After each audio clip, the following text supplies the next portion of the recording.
The Oyo State Police Command has confirmed the tragic loss of 35 children in a stampede at the Children's Fun Fair in Ibadan on Wednesday. Now, 6 other children were reportedly critically injured following the chaos of the Islamic High School, Basoru, where the event was held. The police arrested individuals, including Prophetess Naomi Ogunwusi, a former queen of the Oni of Ife, and the 56-year-old principal of the school, as part of their ongoing investigation into the deadly incidents.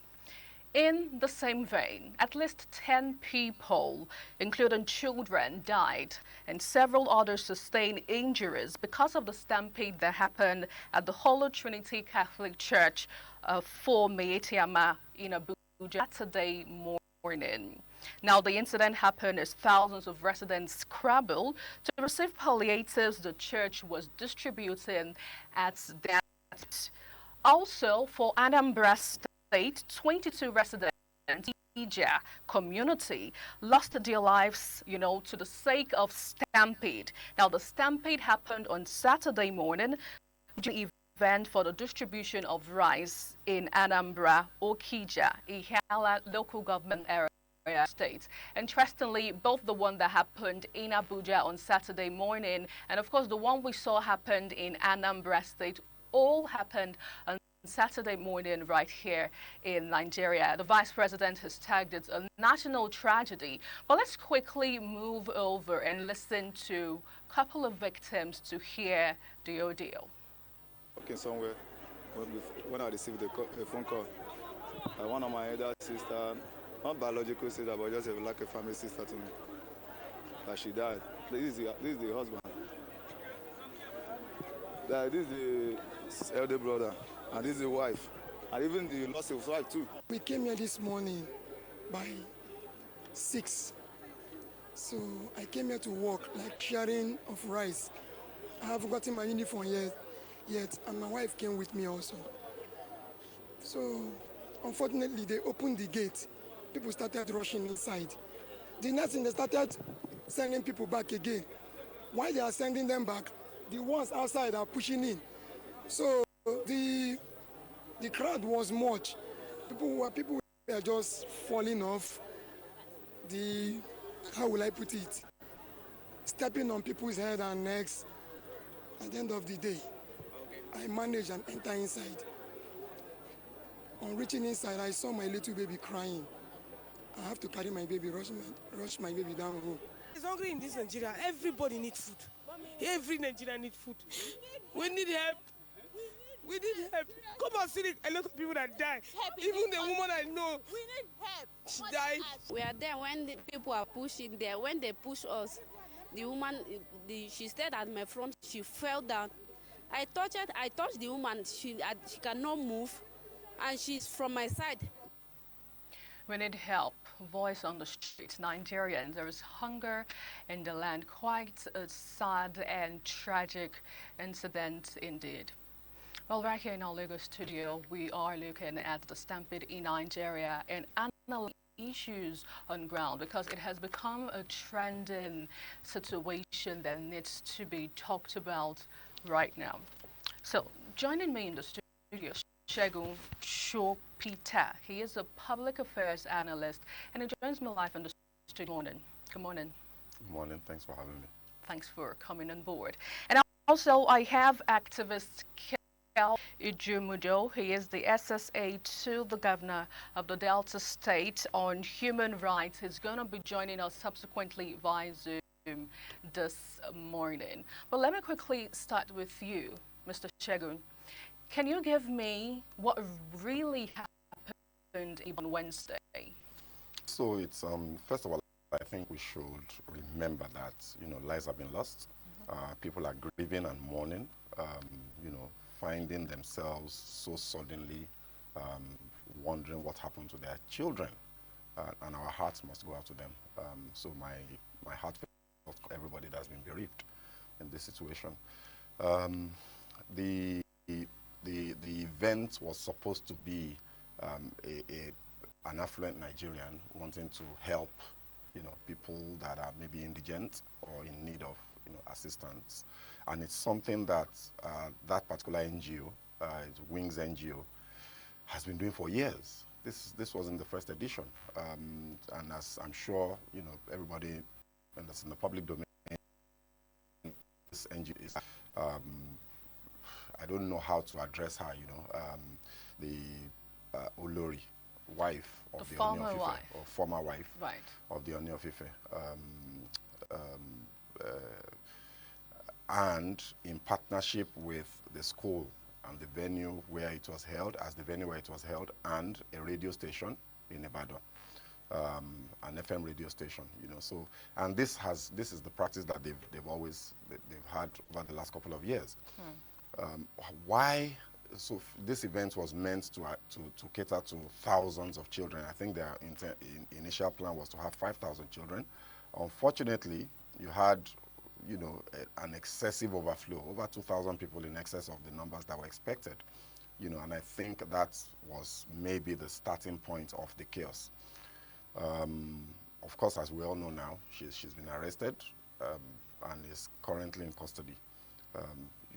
And there are laws in Nigeria that actually supports, or that arrest is based on.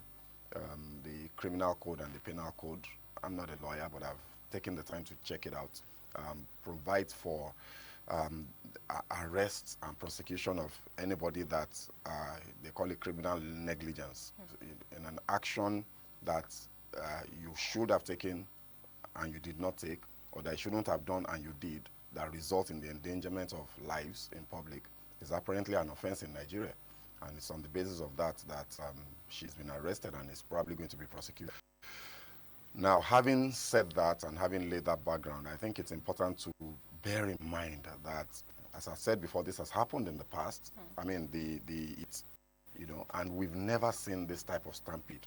So I think that whatever plan that they had must have been thrown out the window just by the fact that they were overwhelmed by the number of people that showed up. Speaking about being overwhelmed, what was your initial reaction when you heard the news, which actually started on Wednesday, and then on Saturday we saw 2 other tragic situations happen in the country? How did you react to it, first of all?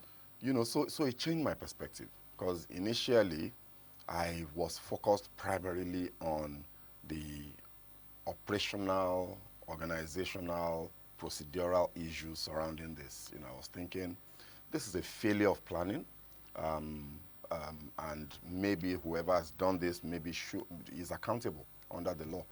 But when you see the same events happen in quick succession across the entire country, it's kind of instructive or ironic that it's spread across the entire geopolitical landscape of the country.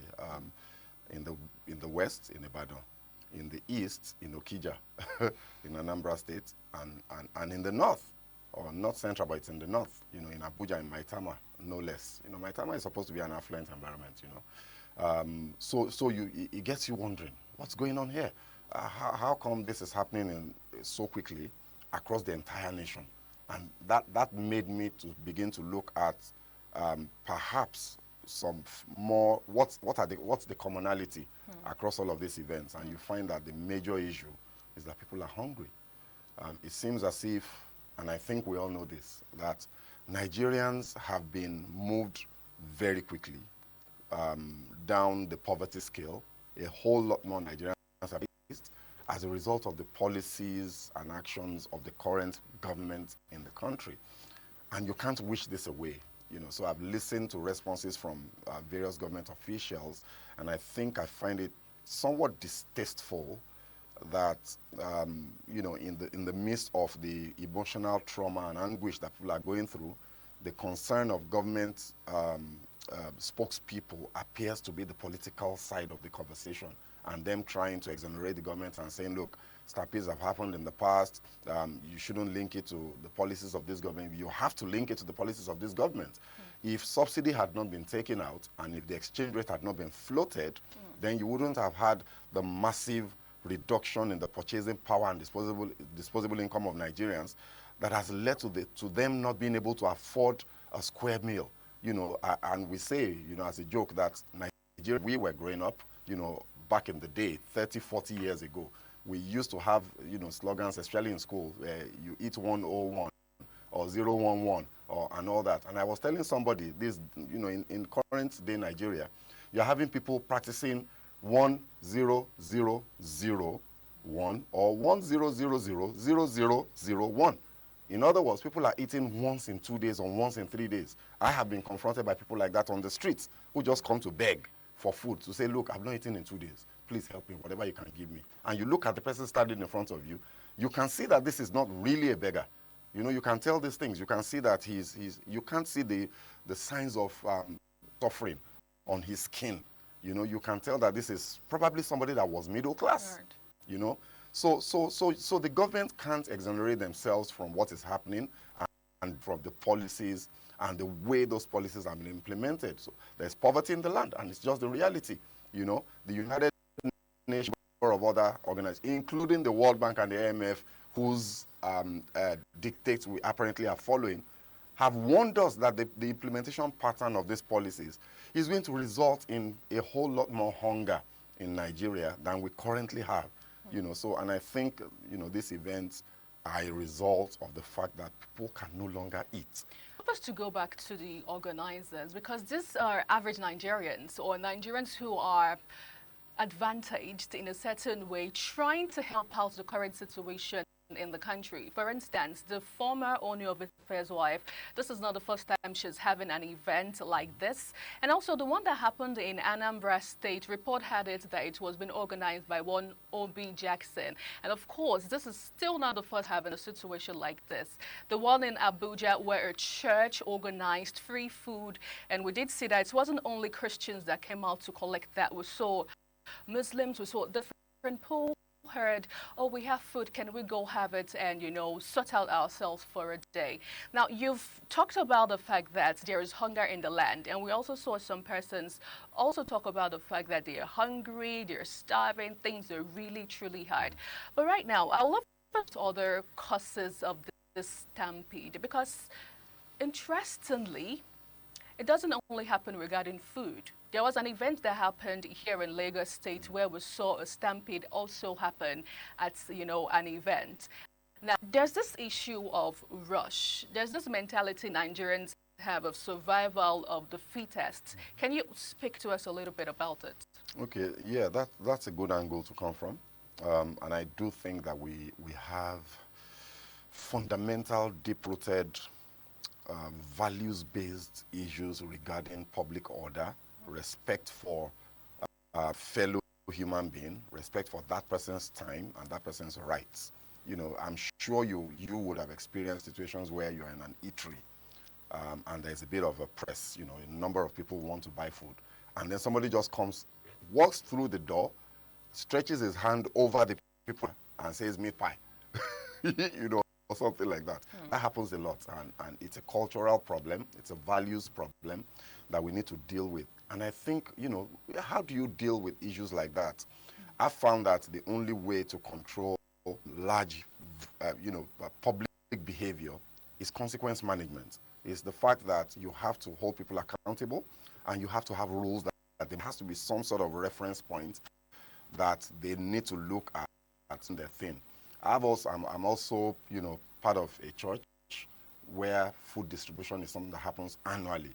And we're always amazed. And this is many years, talking about many years in the past now. So it's not just related to the hunger that we have today. Far back as 5, 6, 7 years ago, I've seen videos from my church when you do a drone shot of the people that's come out for food, and you just see the number of people, queues that stretch. I'm not exaggerating, that stretches almost a kilometer, you know. But the distinguishing factor, and that's the point that you are making, is that we always organize those. There are people there that ensures that there is a queue and you follow it, you know. So it's very, very strong crowd processes must be put in place.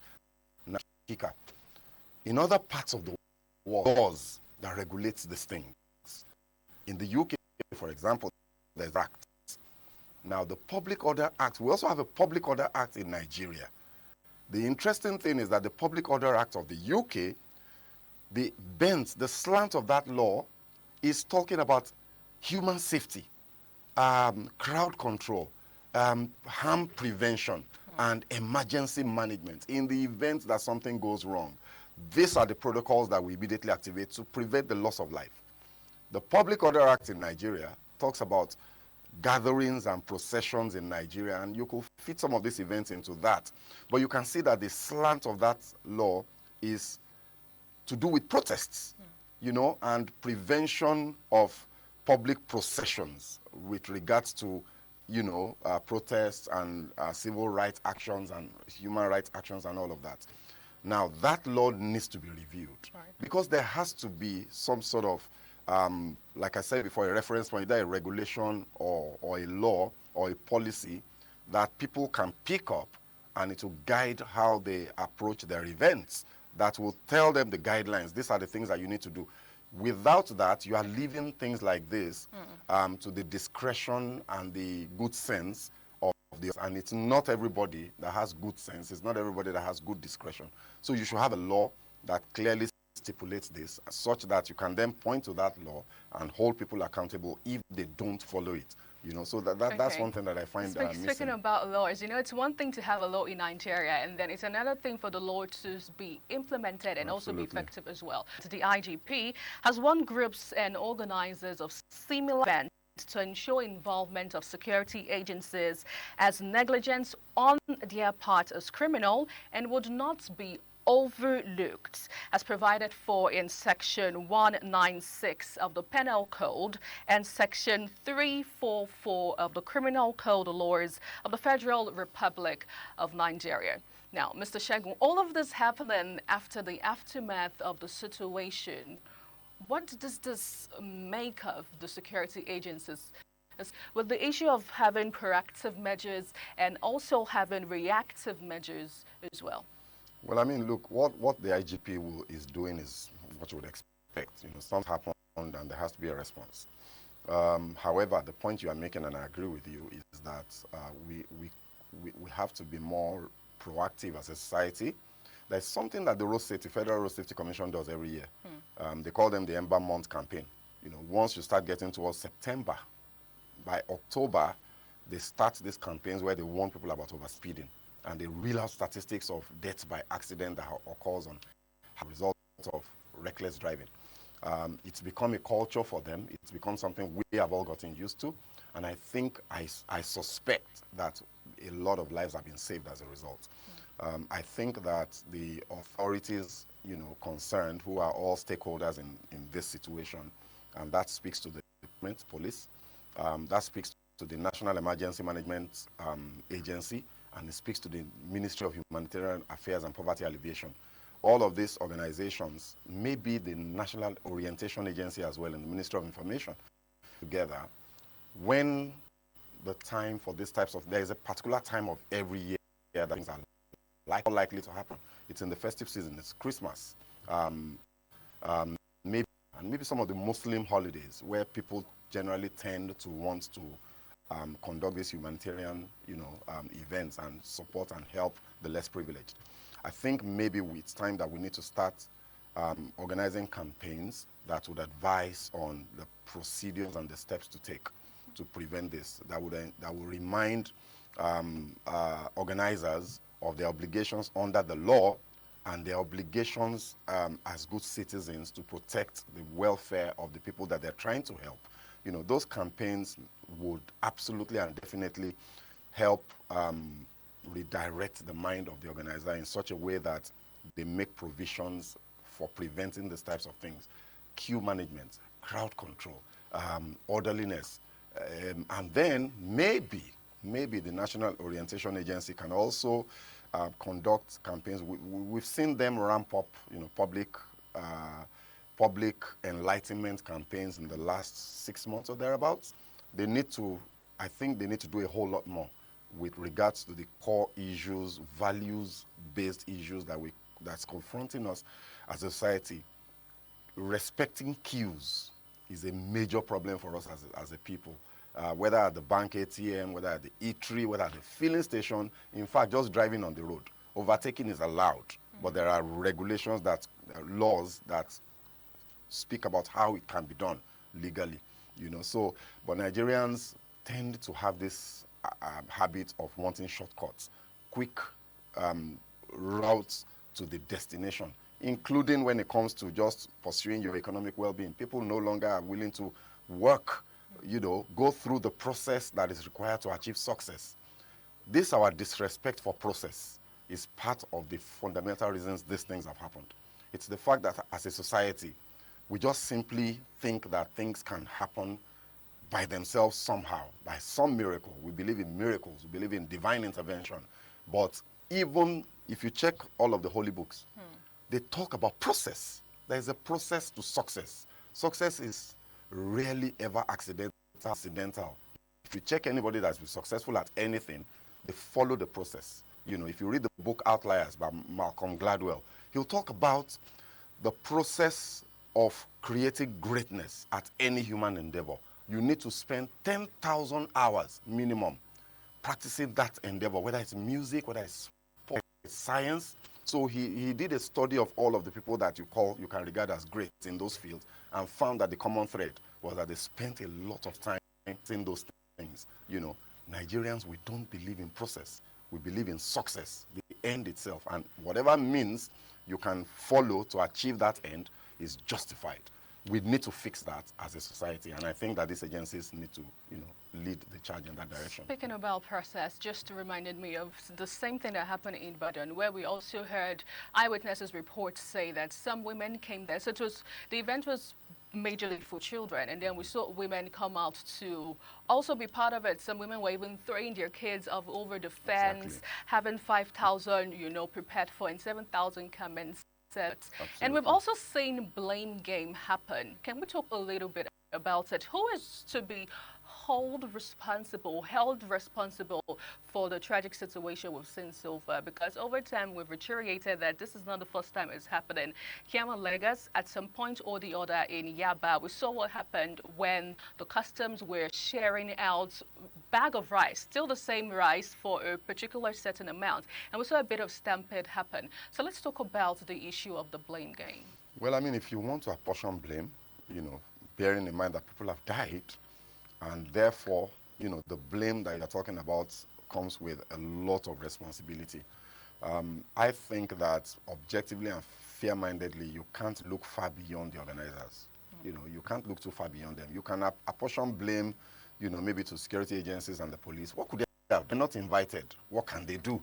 If the organizer has not gone to the police to say, look, I'm going to have 5,000 people in one place. I need your help. Even just to provide security, then how do you blame the police? You can blame the government to some degree in terms of how come we have those mothers who knew that this event is for children, but still came to try and participate. And then some came with their children to jump the queue. Desperation. So you can see a lot of desperation in the actions of the people that are involved. Right. That you can't exonerate government from that. So when maybe a PDP or a Peter Obi blames the federal government, and the federal government is saying, no, it's not us. The politics of it aside, it's government that has created the situation and the environment economically that has made it happen. But I think that ultimately, the blame that I would apportion, the largest share of that blame, would go to the organizers. They needed to have been better prepared. Now, let's move over to activist Kelvin Jemidol, the SSA to the Governor of Delta State on Human Affairs. Thank you so much for joining. Thank you very much for having me. Great. So, give me an overview of what you've been observing so far regarding the situation in the country. First, I would like to send my deep respects to the families who have lost their loved ones, to the families in Oyo State, families in Anambra and FCT. Our prayers are with them. It's so bad that one could just die just because it's hospital for survivor. They never thought that would be their last time they will see the face of the earth. But they just went there to ensure they could survive the travails, the hunger, the hurdles of the Nigerian people and the vulnerable women and children in society. And I think This is a season of mourning for all of us. My condolences to the people who lost their loved ones. Having said that, I would say this whole opera more because of government failures across boards. The local government, the federal government, and also the senators and House of Representatives representing those constituents. You know, the hunger is biting harder and each day. We keep complaining about food security, shortage of food. And also the people also, they also have their own blame. The organizers, if you are organizing for 500 people or 5,000 people, put modalities in place whereby you can have each person coming in per time. And an exit point, elected, maybe they could use a marker to mark your hand during the election, that they put the permanent marker on your hand with the ink, that show, okay, you've collected, then you go.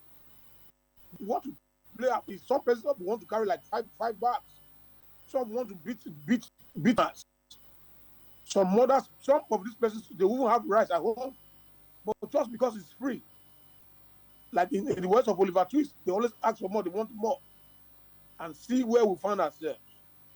Losing our mothers, losing our vulnerable children because of rice.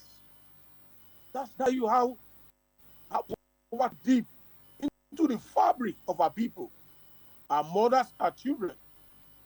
So in all of this, I think it's a wake-up call for the government. The Minister of Agriculture, they've seen all of this. It shows each out that if people are gainfully engaged, if those more had their business wrong, they won't leave their business, look for free rights. But because the means of survival, the cost of looking for daily bread is now increased than daily bread itself. You could go out and buy a loaf of bread for 2,000, and probably before now, this same loaf of bread was sold for 400, 450, 500. And the family of 4, a family of 6, how would cope? Right. It calls for concern across board. Yes, indeed. It's really worrisome. And speaking about this bag of rice and palliative of rice and economy of rice that we've seen over time, interestingly, it's interesting to know how a bag of rice moved from 8,000 naira a couple of years ago down to over 100,000 right now as Nigeria. But I would love you to describe the humanitarian consequences of stampedes in Nigeria. Yes, I think people must be held accountable. People must be held accountable because we're talking about human life here. You, in the course of you giving arms, humanitarian service to people, you don't endanger life. By doing so, you'll be held accountable for the lives that were lost. Because some of us, we want to over loud our good gestures. You know fully well that maybe you plan for just 1,000 persons. You start doing a post about it, and you know our people, when they hear there's free food anywhere, there's free thing anywhere, you can't control the crowd, even in weddings. Hence, people give an invitation card for restriction. Because when they know there's a lot of food there, people will call. And globally, all over the world, wherever there's hunger, people look for means to survive. People look for any means possible to get food. So I think holding people accountable will serve as a deterrent going forward. Because you can't just bring people and at the end of the day, your good gesture and people die and all of that. Somebody must be held accountable. We're talking about human life. And the human life, this shows the value of human life in Nigerian context. What are the premium we place on human life? Because both the organizers they also lack orientation, they also lack coordination to coordinate these people. You know what you want to share, you know the number of places you want to share, you know how you want to share, you put things in place. The exit point and the entrance point must not be in the same spot. Why one is entering from this point, the exit part to be at the other end, so you know that there's no coalition. Now, this is so it's so pain and so right. So speaking so about annoying. entry point and all of that, since the start of this trend, we've been hearing conversation regarding control management, crowd control management, and all. Which brings me to my next question: how can we balance the need for crowd control with the need to protect human rights and dignity moving forward? I think the first thing first is to get the police who are in charge of internal security involved in such programs, and also get members of the FRSC to also assist. And you must think about ventilation. The place must be well ventilated, and know the number of places you want to come in. While others are outside waiting, you can even do from you look at the very aged persons. You give them priority to come in first, and they leave. Then you can bring other persons that you know they can stand for long. Some will even die from that long standing, and everybody trying to maybe jump through the fence. If there's security there, nobody will come into the fence. Nobody wants to push any other person to ensure that they have their way. And those little children, it's just so worrisome, I Sad, must say. really sad indeed. And just as the Vice President said, it's indeed a national tragedy. But I really must thank you, activist Kelvin Ujimido, SSA, to the Governor of Delta State on Human Rights, for taking out your time to join us this morning. My pleasure always. And also, I have been speaking to Shegun Shogpiter. He is a public analyst. Thank you so much for joining us this morning. Thanks for having me. It was a pleasure. Well, of course, that's our bit right here this morning in our Lagos studio. May the souls of the departed rest in perfect peace.